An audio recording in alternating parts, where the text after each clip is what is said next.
চুয়াডাঙ্গার ৪টি উপজেলায় এ মৌসুমে ৮,৬৯৫ হেক্টর জমিতে পাট চাষ করেছেন কৃষকরা, যা গত বছরের চেয়ে ১,২৩৫ হেক্টর বেশি।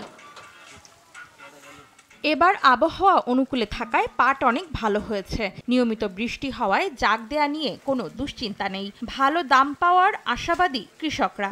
পাটে সেমন ফলন এবছরে নেই, তার কারণ পাট এবার খুব একটা সুবিধে নেই, পাট অনেক মরে গিয়েছে, নিম্ন পাট হয়েছে, মরে যাচ্ছে। এইভাবে যদি হয় আপনার ৬ থেকে ৭-৮ মণ পাট হতে পারে, তাতে দেখা যাচ্ছে যে লাভও নেই, দেখা যাচ্ছে যে লসের খাতায় পড়ে যায়। এবার পাটের দাম মোটামুটি অনেক ভালো, কিন্তু বৃষ্টির কারণে পাট অনেক মারা গেছে। পাটের ফলন লক্ষ্যমাত্রার চেয়ে বেশি হবে বলে জানান এই কৃষি কর্মকর্তা। প্রচুর পরিমাণে বৃষ্টিপাত হয়েছে, পানি যথেষ্ট পরিমাণে রয়েছে এবং পাট পচানোর ক্ষেত্রে কৃষকদের কোনো সমস্যা নেই, যার জন্য আমরা আশা করছি যে এবারের পাট যেমন একদিকে বেশি হয়েছে এবং পাটের যে গুণগত মান, পাটের আঁশের যে গুণগত মান সেটিও ভালো হবে এবং কৃষকরা ভালো দাম পাবে।